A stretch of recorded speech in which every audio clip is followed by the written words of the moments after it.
কেউ যদি রাষ্ট্রের আইন শৃঙ্খলা লঙ্ঘন করে উশৃঙ্খলতা সৃষ্টি করে, কেউ যদি দেশে অরাজকতা সৃষ্টি করে, কেউ যদি দেশে সাম্প্রদায়িক দাঙ্গা সৃষ্টি করে, বলুন বর্তমান বাংলাদেশে সাম্প্রদায়িক দাঙ্গা সৃষ্টিকারী একদল চরমপন্থী উগ্র মানুষের আবির্ভাব হয়েছে কিনা বলতে পারেন আপনারা? এই উগ্র চরমপন্থী দাঙ্গা সৃষ্টিকারী দলটির নাম ইসকন। আপনাদের জানা থাকার কথা, ইসকনের সদস্য গুন্ডারা একজন মুসলমান আইনজীবীর মুখে দাঁড়িয়ে থাকার অপরাধে দিন দুপুরে আদালতের সামনে নৃশংসভাবে আক্রমণ করে তাকে শহীদ করেছে। যদি বাংলাদেশের মুসলমানের মধ্যে সাম্প্রদায়িক সম্প্রীতি না থাকত, তাহলে এই ইসকনের সদস্য কর্মী সদস্য এবং ইসকনের কর্মী সদস্যরা যেই ধর্মের অনুসারী, এই ধর্মের একটা মানুষের অস্তিত্ব আজকে বাংলাদেশে থাকত না।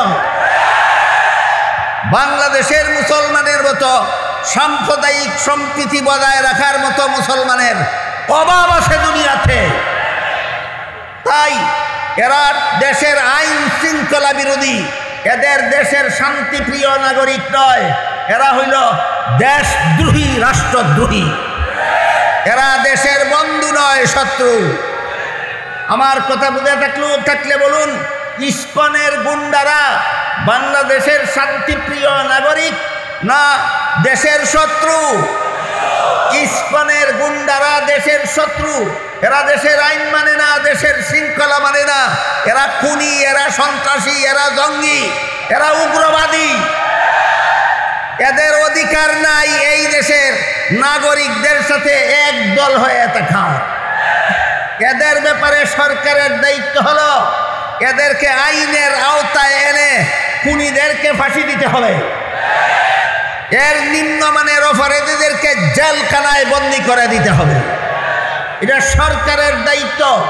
আমি দেশের প্রায় 17 কোটি জনগণের পক্ষ থেকে বর্তমান অন্তর্বর্তীকালীন সরকারের কাছে আবেদন জানাচ্ছি, ইসকনের খুনি, সন্ত্রাসী, জঙ্গিবাদী গুন্ডাদের, যারা সাইফুল ইসলাম আলিফ নামের আইনজীবীকে শহীদ করেছে, এদেরকে ফাঁসি দেওয়া হোক। আপনারা কি একমত? আর এই গুন্ডা বাহিনী, এই সন্ত্রাসী বাহিনী ইসকনের প্রকাশ্যে এবং গোপনে যারা মদত যোগাচ্ছে, এদেরকে আদালতে হাজির করে জেলখানায় বন্দী করে দেওয়া হোক। তাহলে দেশের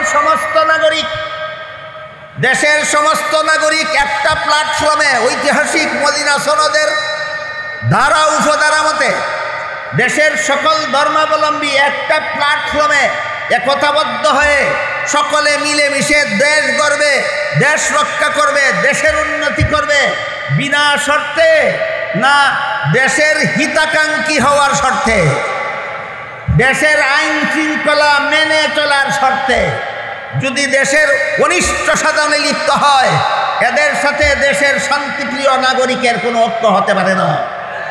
যদি এরা দাঙ্গা হাঙ্গামা সৃষ্টিকারী হয়, সাম্প্রদায়িক সম্প্রীতি বিনষ্টকারী হয়, এরা যদি দেশের শৃঙ্খলা বিনষ্টকারী হয়, এরা যদি দেশকে ধ্বংসের মুখে ঠেলে দিতে চায়, এরা এই দেশের শান্তিপ্রিয় নাগরিক নয়।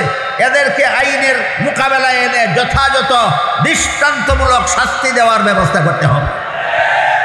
এইগুলো দেশ রক্ষার জন্য ঐক্যের রূপরেখা। একটা দেশ রক্ষার জন্য এই হলো ঐক্যের রূপরেখা, যা আমরা ঐতিহাসিক মদিনা সনদ থেকে শিখতে পারি। আর একটা ঐক্য আছে, সেটা দেশ রক্ষার ঐক্য নয়, সেটা হলো ঈমান রক্ষার ঐক্য। ঈমান রক্ষার ঐক্য দেশ রক্ষার ঐক্যের মতো এত ব্যাপক নয়।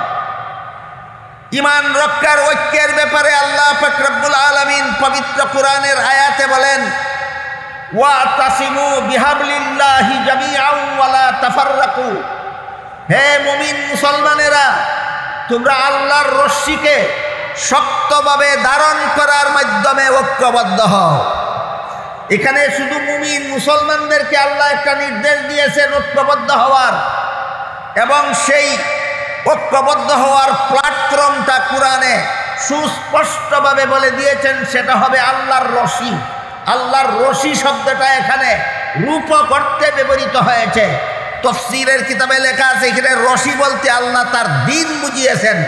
মর্ম হলো, হে মুমিন মুসলমানেরা, ঈমান রক্ষার ঐক্যের প্ল্যাটফর্ম হলো আল্লাহর দ্বীন পালনের মাধ্যমে তোমরা ঐক্যবদ্ধ হও।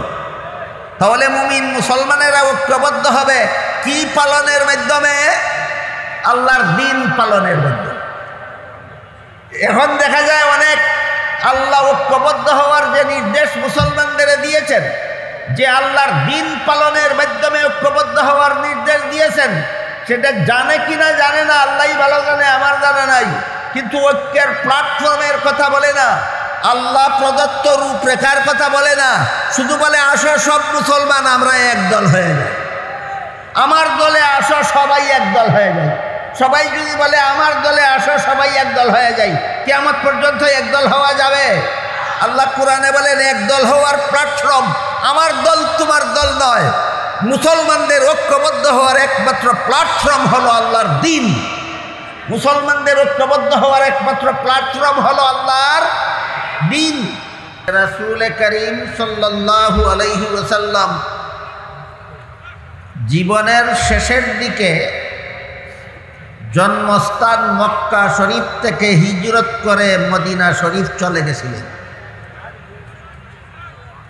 53 বছর বয়সে তিনি মক্কা শরীফ থেকে হিজরত করে মদিনা শরীফ চলে গিয়েছিলেন।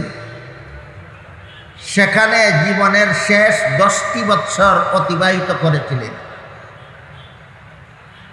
মদিনা শরীফ চলে গিয়েই তিনি সেখানে একটা ইসলামী রাষ্ট্র প্রতিষ্ঠা করেছিলেন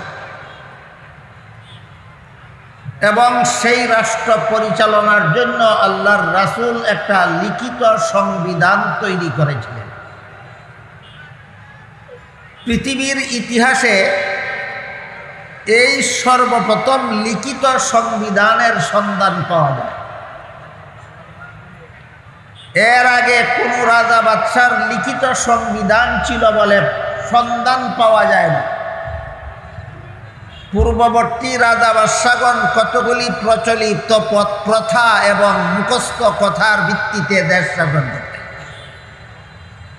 প্রথম ব্যক্তি মুহাম্মদুর রাসূলুল্লাহ সাল্লাল্লাহু আলাইহি ওয়াসাল্লাম, যিনি মদিনায় রাষ্ট্র প্রতিষ্ঠা করে সেই রাষ্ট্র পরিচালনার জন্য লিখিত সংবিধান তৈরি করেছিলেন। ইতিহাসের ভাষায় সেই সংবিধানের নাম ছিল মদিনা সনদ। এই মদিনা সনদের কিছু ধারা উপধারা আমার মনে হয় বর্তমান বাংলাদেশের সংকটময় পরিস্থিতির মোকাবেলার জন্য আমাদের আলোচনায় আনা দরকার, আলোচনা করা দরকার, শোনা দরকার, বোঝা দরকার। আমি আশা করি বাংলাদেশের সচেতন জনগণ ভালোভাবেই অবগত আছেন যে বর্তমান বাংলাদেশে একটা অস্থিতিশীল পরিস্থিতি সৃষ্টি করে দেশের মধ্যে সাম্প্রদায়িক দাঙ্গা সৃষ্টি করে দেশটাকে ধ্বংসের দিকে ঠেলে দেওয়ার জন্য দেশের শত্রুরা আদা জল খেয়ে লেগেছে। এহেন পরিস্থিতিতে দেশ রক্ষার জন্য সমস্ত দেশবাসীর, সকল দেশপ্রেমিকের জন্য সমস্ত দেশবাসীর একটি প্ল্যাটফর্মে এসে ঐক্যবদ্ধভাবে দেশের শত্রুতামি রুখে দাঁড়াবার দরকার। কিন্তু প্ল্যাটফর্মটা কি হবে? কোন প্ল্যাটফর্মে দেশের মানুষ এসে ঐক্যবদ্ধ হবে? কোন রূপরেখার ভিত্তিতে দেশকে ধ্বংস সাধনের পায়তারায় লিপ্ত ষড়যন্ত্রকারীদের মোকাবেলায় দাঁড়াবে? এর কোনো সুস্পষ্ট রূপরেখা এখনো জনসাধারণের আলোচনায়, সবাই আলোচনা হচ্ছে না, আলোচনায় আছে না। এজন্য ঐতিহাসিক মদিনা সনদের দুই একটা ধারা আমি আপনাদের শোনাচ্ছি। ঐতিহাসিক মদিনা সনদের একটি ধারা ছিল, মদিনা শরীফে বসবাসকারী মুসলমানেরা যেমনভাবে তাদের ধর্ম পালনে স্বাধীন, তেমনিভাবে মদিনায় বসবাসকারী ইহুদি এবং অন্যান্য ধর্মাবলম্বীরাও তাদের ধর্ম পালনে স্বাধীন। কেউ কারো ধর্ম পালনে বাধার সৃষ্টি করতে পারবে না। তাহলে একই সমাজে, একই দেশে, এমনকি একটা ইসলামী রাষ্ট্রে বসবাসকারী মুসলমান এবং অমুসলমানদের ধর্মীয় পূর্ণ স্বাধীনতার জন্য আলাদাভাবে মানবরচিত মন গড়া কোনো মতবাদের দরকার আছে না? ইসলামের বিধান যথেষ্ট। ইসলামের বিধান যথেষ্ট। এ মর্মে পবিত্র কোরআনে আল্লাহ পাক রব্বুল আলামিন বলেন, লা ইকরাহা ফিদ্দীন। এর অর্থ হলো ধর্মের বেলায় বল প্রয়োগ চলবে না। কেউ কাউকে ধর্মান্তরিত করার জন্য চাপ সৃষ্টি করতে পারবে না, বরং সমস্ত ধর্মাবলম্বীরাই আপন আপন ধর্ম পালনে স্বাধীন। কথা বুঝে থাকলে বলুন, মদিনা সনদের ধারা এবং কোরআনের আয়াতের দ্বারা একথা সুস্পষ্টভাবে প্রমাণিত কিনা যে মুসলমানের দেশে সমস্ত ধর্মাবলম্বীরাই আপন আপন ধর্ম পালনে স্বাধীন। তাই এই স্বাধীনতার জন্য মানবরচিত কোনো মন গড়া মতবাদের দরকার না? ইসলামের বিধান যথেষ্ট। বিধান যথেষ্ট।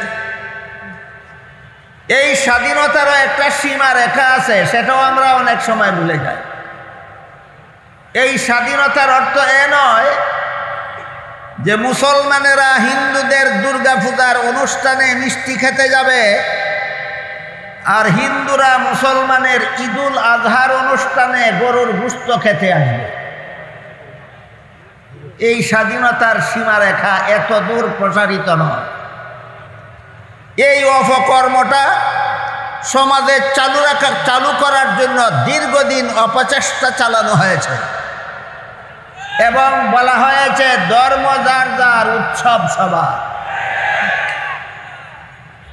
মুসলমানদেরকে হিন্দুদের দুর্গা পূজার অনুষ্ঠানে অংশগ্রহণ করাবার কুচক্রান্তে এই কথাটা বলা হতো দীর্ঘদিন যাবৎ, ধর্ম যার যার, উৎসব সবার। তাই দুর্গা পূজা হিন্দুদের ধর্ম হলেও মুসলমানেরা সেই দুর্গা পূজার অনুষ্ঠানে অংশগ্রহণ করে, সেখানের বুক খেতে ইসলামে কোনো বাধা নাই। আমি একথার জবাব দেওয়ার আগে বলতে চাই, ধর্ম যার যার অনুষ্ঠান যদি সবার হয়, তাই বলে যদি মুসলমানেরা হিন্দু ধর্মের দুর্গা পূজার অনুষ্ঠানে যোগদান করতে হয়, তাহলে তো হিন্দুদেরও মুসলমানের ঈদুল আজহায় গরুর গোশত খাওয়ার জন্য আসতে হয়। আজ পর্যন্ত কি কোনো হিন্দু আপনাদের ঈদুল আজহায় গরুর গোশত খাওয়ার জন্য এসেছে? কিন্তু কোনো মুসলমান দুর্গা পূজার অনুষ্ঠানে অংশগ্রহণ করেছে কিনা? তাহলে ধর্ম যার যার, অনুষ্ঠান সবার, এই ভ্রান্ত নীতি রইল কোথায়? যারা এই সমস্ত ভ্রান্ত নীতি উচ্চারণ করে তারাই এই নীতি লঙ্ঘন করে। আমি আপনাদের জিজ্ঞাসা করি, কেউ যদি বলে ব্যবসা যার যার, মুনাফা সবার, কোনো মাতালেও কি মানবে? কেউ যদি বলে কৃষিকাজ যার যার, ফসল সবার, মানবে কোনো মাতাল? কেউ যদি বলে চাকুরি যার যার, বেতন সবার, মানবে কোনো পাগল? কোনো মস্তানে যদি কয় বিয়া যার যার, বউ সবার, যেই রকমের মাতাল, ঠিক তেমনি ভাবে যারা বলে ধর্ম যার যার, উৎসব সবার, ওই রকমের মাতাল। এই রকমের মাতলামির বিধান ইসলামে নাই, বিবেকসম্মত মানুষের মাথায় নেই। কাজেই মদিনা সনদে যে ধর্মীয় স্বাধীনতা দেওয়া হলো, কোরআনে যে ধর্মীয় স্বাধীনতা দেওয়া হলো, এর অর্থটা বোঝাবার জন্য উদাহরণগুলি আবার বলি। প্রতিটি বিবেকবান মানুষ জানে কৃষিকাজ যার, ফসল তার, ব্যবসা যার, মুনাফা তার, চাকুরি যার বেতন তার, বিয়া যার বউ তার, ঠিক তেমনিভাবে ধর্ম যার উৎসব তার। এই হইল ধর্মীয় স্বাধীনতার সীমারেখা। ধর্মীয় স্বাধীনতার সীমারেখা হলো সমস্ত ধর্মাবলম্বীরা আপন আপন ধর্ম পালনে স্বাধীন, কিন্তু এক ধর্মাবলম্বী আরেক ধর্মাবলম্বীর ধর্মীয় অনুষ্ঠানে অংশগ্রহণ করা ধর্মীয় স্বাধীনতা নয়, বরং হক বাতিলের সংমিশ্রণে জগা খিচুড়ি পাকাবার শয়তানি চক্রান্ত ছাড়া কিছু নয়। রাসূলের লিখিত সেই ঐতিহাসিক মদিনা সনদে আরো উল্লেখ ছিল, যেহেতু মদিনার বাসিন্দা মুসলমান এবং অমুসলমান সবাই একই দেশের বাসিন্দা, একই দেশের নাগরিক, সে হিসাবে আমরা এই দেশের মুসলমান অমুসলমান সবাই এক দল। মুসলমান অমুসলমান সবাই আমরা এক দল। ধর্মের ভিত্তিতে না দেশের ভিত্তিতে? দেশ আমাদের সকলের, আমরা সবাই এই দেশের নাগরিক, সবাই এক দল। তাই মদিনার কোনো মুসলমানের উপর যদি বাইরের কোনো শত্রু হামলা করে, মদিনার ইহুদিয়া মদিনার মুসলমানের পক্ষ হয়ে বাইরের শত্রুর মোকাবেলা করতে হবে। আর যদি বাইরের কোনো শত্রু মদিনার ইহুদিদের উপর হামলা করে, তাহলে মদিনার মুসলমানেরা মদিনার ইহুদিদের পক্ষ হয়ে বাইরের শত্রুর মোকাবেলা করতে হবে। এই হইল রাষ্ট্রীয়ভাবে সমস্ত নাগরিক একদল হওয়ার রূপরেখা। রাষ্ট্রীয়ভাবে সমস্ত নাগরিক একদল হওয়ার এই হলো রূপরেখা। যে এই দেশের কোনো বাসিন্দাদের প্রতি যদি কেউ কোনো শত্রুতামি করে, আক্রমণ করে, হামলা করে, তাহলে তার পক্ষ হয়ে সমস্ত দেশবাসী তার মোকাবেলা করে। এই হিসাবে আমরা এক দেশের সমস্ত বাসিন্দারা ধর্ম বর্ণ মুসলমান অমুসলমান নির্বিশেষে আমরা এক দেশের সমস্ত বাসিন্দারা পরস্পরে ভাই ভাই, যতদিন পর্যন্ত রাষ্ট্রের আইন শৃঙ্খলা মেনে নিতে বাধ্য থাকে, যতদিন পর্যন্ত রাষ্ট্রের আইন শৃঙ্খলা মেনে নিতে বাধ্য থাকে। কিন্তু তাই আমাদের বোঝা দরকার আল্লাহর দ্বীন বলতে কি বোঝায়। একটু ব্যাখ্যা সাপেক্ষ আলোচনা, এত লম্বা আলোচনা করার মতো মানসিক এবং শারীরিক অবস্থা আমার এখন নাই। এই জন্য আমি একটু শর্টকাটে বলবো, আপনারা মনোযোগে বোঝার চেষ্টা করবেন। আল্লাহ পাক রব্বুল আলামিন এই যে এখানে আল্লাহর দ্বীন পালনের মাধ্যমে মুসলমানদের ঐক্যবদ্ধ হওয়ার কথা বলেছেন, একটা হাদিসে আল্লাহর রাসূল সাল্লাল্লাহু আলাইহি ওয়াসাল্লাম এর সুন্দর একটা ব্যাখ্যা দিয়েছেন। 3 প্রকার এলেমের নাম আল্লাহর দ্বীন। কত প্রকার এলেমের নাম আল্লাহর দ্বীন? হাদিসটাকে মুহাদ্দিসিনে কেরামের পরিভাষায় হাদিসে জিবরিল বলা হয়। বিস্তারিত ব্যাখ্যা কিতাবাদিতে লেখা আছে, আমি সংক্ষিপ্ত সারমর্মটা বলছি। এই হাদিসে আল্লাহর রাসূল উম্মতকে 3 প্রকার এলেম শিক্ষা দিয়া বলেছেন, এই 3টা এলেম হলো তোমাদের দ্বীন। সুতরাং মুসলমানদের ঐক্যের প্ল্যাটফর্ম হবে এই 3টা এলেম নিজের জীবনে বাস্তবায়ন করার মাধ্যমে ঐক্যবদ্ধ হওয়া। 3 এলেমের প্রথম এলেমটার নাম হলো ইলমে আকাইদ। ইলমে আকাইদ কোন এলেমকে বলা হয়? আমি যদি কিতাবের ভাষায় বলি আপনারা সকালে বুঝবেন না, এই জন্য আমি সকলের বুঝার মতো করে সহজ সরল বাংলায় বলছি। আল্লাহর যে সমস্ত বিধিবিধান শুধুমাত্র অন্তরে বিশ্বাস করতে হয়, শরীরের অঙ্গ প্রত্যঙ্গের দ্বারা পালন করার কিছু নাই, ওই সমস্ত বিধিবিধান জানার নাম ইলমে আকাইদ। যেমন আল্লাহ আছেন, এটা অন্তরের দ্বারা বিশ্বাস করতে হয়। আল্লাহ একজন, এটা অন্তরের দ্বারা বিশ্বাস করতে হয়। আল্লাহ লা শরীক, কথাটা অন্তরের দ্বারা বিশ্বাস করতে হয়। আদম আলাইহিস সালাম প্রথম নবী, এটা অন্তরের দ্বারা বিশ্বাস করতে হয়। মুহাম্মদুর রাসূলুল্লাহ সাল্লাল্লাহু আলাইহি ওয়াসাল্লাম সর্বশেষ নবী, এটা অন্তরের দ্বারা বিশ্বাস করতে হয়। আদম থেকে মুহাম্মদ সাল্লাল্লাহু আলাইহি ওয়াসাল্লাম পর্যন্ত সমস্ত নবী রাসূলগণ আজীবন নিষ্পাপ বেগুনাহ, অন্তরের দ্বারা বিশ্বাস করতে হয়। তেমনিভাবে আল্লাহর যে সমস্ত বিধিবিধান শুধুমাত্র অন্তরের দ্বারা বিশ্বাস করতে হয়, শরীরের অঙ্গ প্রত্যঙ্গের দ্বারা পালন করার কিছু নাই, সেই সমস্ত বিধিবিধান জানার নাম ইলমে আকাইদ।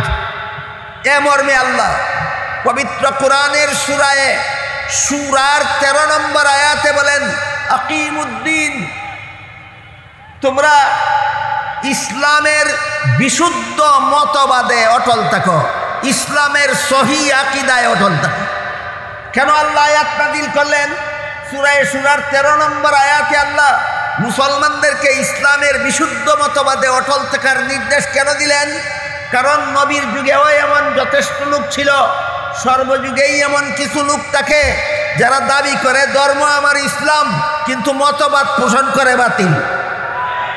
দাবি করে ইসলাম ধর্মের অনুসারী হওয়ার, আর পোষণ করে বাতিল মতবাদ। এদেরকে নির্দেশ দিয়ে আল্লাহ বলেন, ইসলামের নামে বাতিল মতবাদ পোষণ করা যাবে না। যাদের ধর্ম ইসলাম, তারা ইসলামের বিশুদ্ধ মতবাদে অটল থাকুন। ইসলামের বিশুদ্ধ মতবাদ বোঝার জন্য আপনাদেরকে আমি দুটি উদাহরণ দিচ্ছি।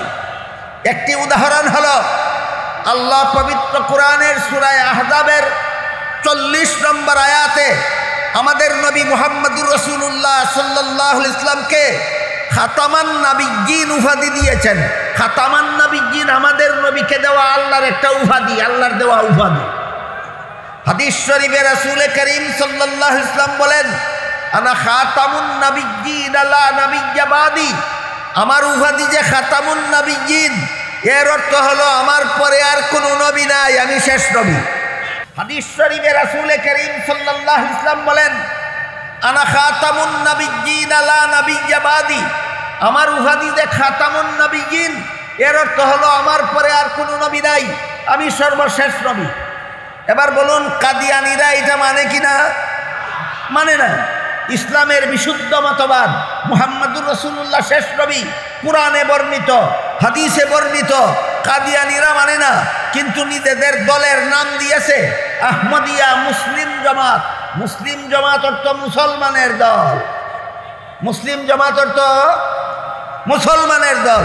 বলুন, কাদিয়ানীরা নিজেদেরকে মুসলমানের দল বলে দাবি করে কিনা? করে। মতবাদটা মুসলমানি না কুফুরি? এই ধরনের বাটপারি ইসলামের নাম নিয়ে করবে না, সাবধান।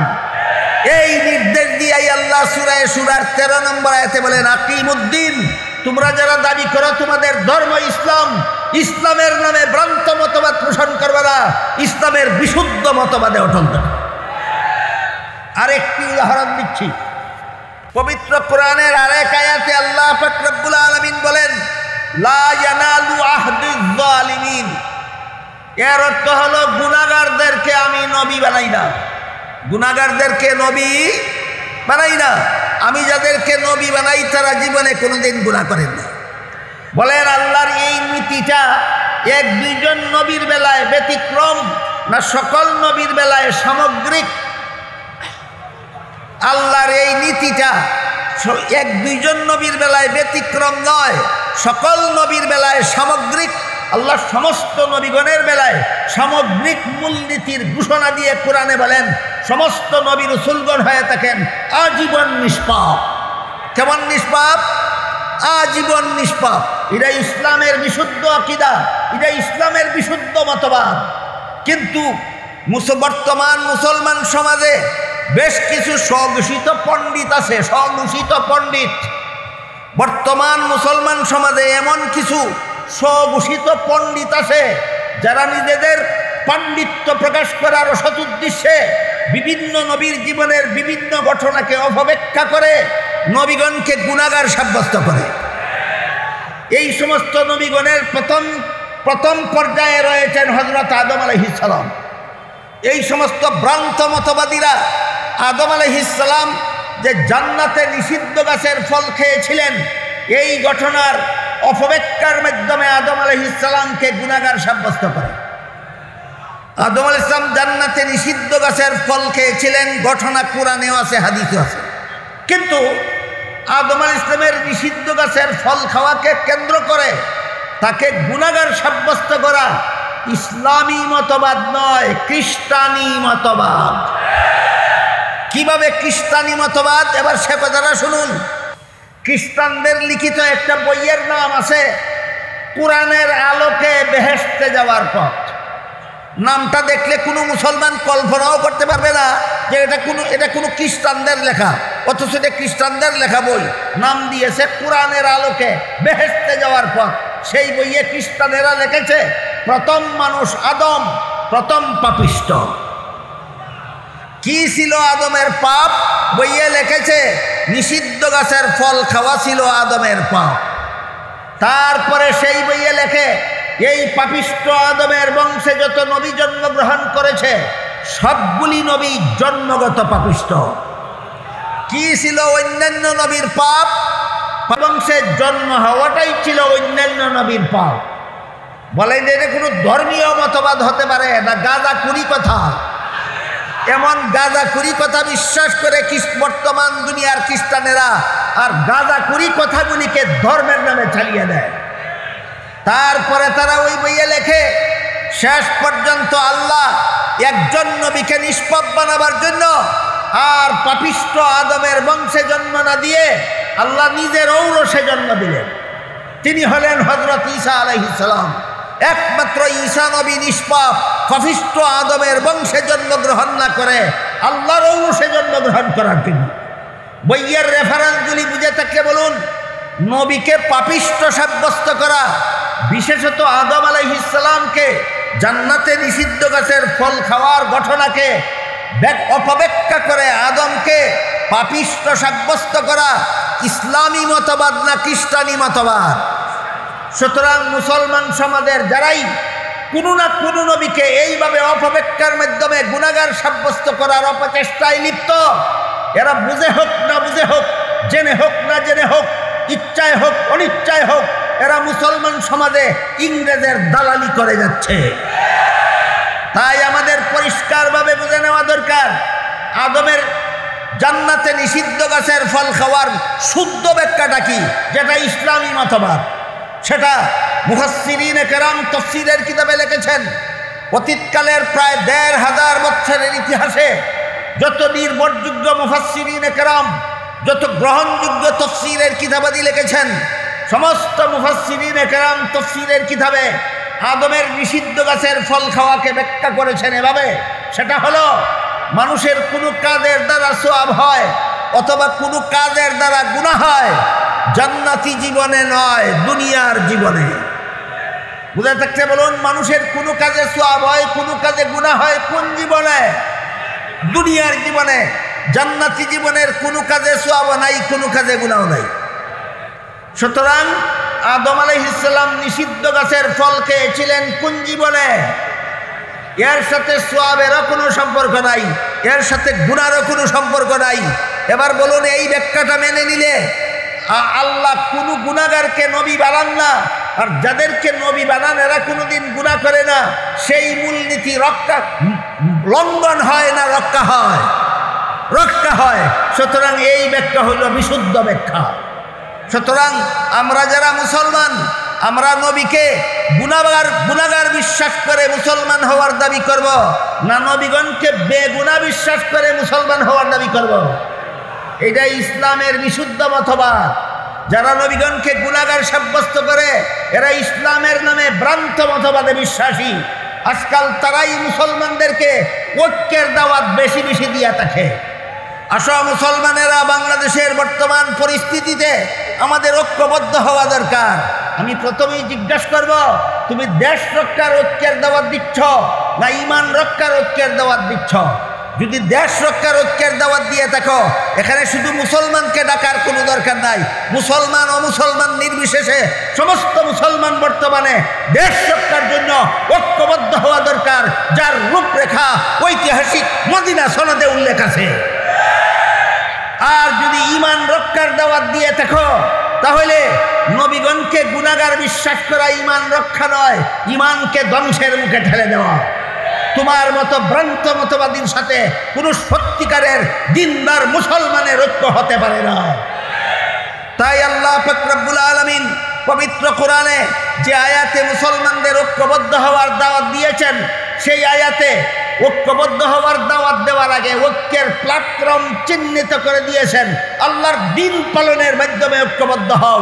আল্লাহর দিন, হাদিস শরীফে রাসূল বলে দিয়েছেন তিন প্রকার এলেমের নাম আল্লাহর দিন। একটা হলো ইলমে আকাইদ, আর ইলমে আকাইদের একটা অংশ হলো সমস্ত নবীগণ বেগুনাহ, এটা বিশ্বাস করা আল্লাহর দিন। আল্লাহর দিন পালনের মাধ্যমে ঐক্যবদ্ধ হও, নবীগণকে বেগুনাহ বিশ্বাস করার মাধ্যমে ঐক্যবদ্ধ হও, মুহাম্মদুর রাসূলুল্লাহকে শেষ নবী বিশ্বাস করার মাধ্যমে ঐক্যবদ্ধ হও। এইভাবে ইলমে আকাইদের সিদ্ধান্তকৃত বিষয়গুলি মুসলমানেরা মেনে নিয়ে আল্লাহ বলেন ঐক্যবদ্ধ হও। তারপর ইলমে ফিকহ শিক্ষা দিয়েছেন। ইলমে ফিকহ হলো আল্লাহর যে সমস্ত বিধিবিধান শুধু অন্তরে বিশ্বাস করলে চলে না, শরীরের বাহ্যিক অঙ্গ প্রত্যঙ্গের দ্বারা পালনও করতে হয়। এইগুলি জানার নাম ইলমে ফিকহ। যেমন ওযুর 4 ফরজ, বিশ্বাস করলে উযু হয় না, মুখ হাত ধুইতে হয়। তাহলে উযু কি ইলমে আকাইদের বিষয় হলো না ইলমে ফিকহর বিষয় হলো? উযু ইলমে ফিকহর বিষয় হলো। ঠিক তেমনিভাবে নামাজের 13 ফরজ, অন্তরে বিশ্বাস করলেই নামাজ হয় না, রুকু সেজদা করতে হয়, রুকু সেজদা করতে হয়। যারা বলে নামাজ ইবাদত নয়, নামাজ হলো রাষ্ট্র প্রতিষ্ঠার জন্য প্যারট, রাষ্ট্র প্রতিষ্ঠার জন্য ট্রেনিং, প্রশিক্ষণ। নামাজ ইবাদত নয়, নামাজ ট্রেনিং। এরা কি ইলমে ফিকহর সিদ্ধান্ত মানলো? মানেনি। আল্লাহ পাক রব্বুল আলামিন কুরআনের বিভিন্ন আয়াতে, রাসূল করিম সাল্লাল্লাহু আলাইহি ওয়াসাল্লাম বহু হাদিসে নামাজকে শ্রেষ্ঠ ইবাদত বলে ঘোষণা দিয়েছেন। আমার কথা বুঝে থাকলে বলুন, নামাজ কি রাষ্ট্র প্রতিষ্ঠার ট্রেনিং, না মুসলমান বান্দার জন্য আল্লাহর ইবাদত? আল্লাহর ইবাদত। এটা হলো ইলমে ফিকহর সিদ্ধান্ত। যারা নামাজকে ইবাদত মানে না, নামাজকে ট্রেনিং বলে, এরা ভ্রান্ত মতবাদী। এদের সাথে কোনো মুমিন মুসলমানের ঐক্য হতে পারে না। তারপরে আরেক 3 নম্বর ইলম রাসূল শিক্ষা দিয়েছেন, সেই ইলমটার নাম হলো ইলমে তাজকিয়া। এটার আরেক নাম ইলমে তাসাউফ হয়। কাকে বলে? আল্লাহর যে সমস্ত বিধিবিধান শুধু অন্তরে বিশ্বাস করলে চলে না, শরীরের বাহ্যিক অঙ্গ প্রত্যঙ্গের দ্বারা পালনও করা যায় না, বরং বিশ্বাসও করতে হয় অন্তরের দ্বারা, পালনও করতে হয় অন্তরের দ্বারা। এই সমস্ত বিধান জানার নাম ইলমে তাজকিয়া, ইলমে তাসাউফ। যারা নবীগণকে গুনাহগার বলে, এরা ইলমে তাসাউফকে বেদাত বলে। রাসূল বলেন ইলমে তাজকিয়া তোমাদের দ্বীনের 1/3, আর ভ্রান্ত মতবাদীরা বলে ইলমে তাজকিয়া বেদাত।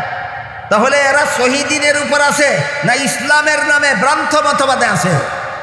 ভ্রান্ত মতবাদীদের সাথে ঐক্যবদ্ধ হওয়ার জন্য আল্লাহ কুরআনেও বলেননি কোনো মুসলমানকে ভ্রান্ত মতবাদীদের সাথে ঐক্যবদ্ধ হওয়ার জন্য, রাসূল হাদিসেও কোনো মুসলমানকে বলেননি। বরং আল্লাহ কুরআনে বলেছেন আল্লাহর দ্বীন পালনের মাধ্যমে ঐক্যবদ্ধ হও। আর হাদিসে রাসূল আল্লাহর দ্বীনের ব্যাখ্যা করে দিয়েছেন, ইলমে আকাইদ মেনে নেওয়ার মাধ্যমে ঐক্যবদ্ধ হও, ইলমে ফিকহ মেনে নেওয়ার মাধ্যমে ঐক্যবদ্ধ হও, ইলমে তাজকিয়া মেনে নেওয়ার মাধ্যমে ঐক্যবদ্ধ হও। এটা হলো ঈমান রক্ষার ঐক্যের প্ল্যাটফর্ম, দেশ রক্ষার ঐক্যের প্ল্যাটফর্ম বর্ণিত হয়েছে ঐতিহাসিক মদিনা সনদে। আর ঈমান রক্ষার ঐক্যের প্ল্যাটফর্ম বর্ণিত হয়েছে কোরআনে এবং হাদিসে। তাই দেশের বর্তমান সংকটময় পরিস্থিতি মোকাবেলার জন্য আমাদের উভয় প্রকার ঐক্যের দরকার। দেশ রক্ষার জন্য ঐক্যের দরকার, ঈমান রক্ষার জন্য ঐক্যের দরকার। দেশ রক্ষার জন্য ঐক্যবদ্ধ হব আমরা মদিনা সনদের বর্ণিত প্ল্যাটফর্মে গিয়ে, আর ঈমান রক্ষার জন্য ঐক্যবদ্ধ হব আমরা কুরআন হাদিসের বর্ণিত আল্লাহর দ্বীন পালনকে প্ল্যাটফর্ম সাব্যস্ত করার মাধ্যমে। আল্লাহ আপনাদের আমাদের সবাইকে ঐক্যের 2টা প্ল্যাটফর্ম যথাযথ বুঝে দেশের বর্তমান সংকটময় পরিস্থিতি মোকাবেলার জন্য আল্লাহ এবং আল্লাহর রাসূলের শিক্ষা দেওয়া প্ল্যাটফর্মে আমাদের ঐক্যবদ্ধ হয়ে দেশ রক্ষারও সৌভাগ্য আল্লাহ আমাদের দান করুন, ঈমান রক্ষারও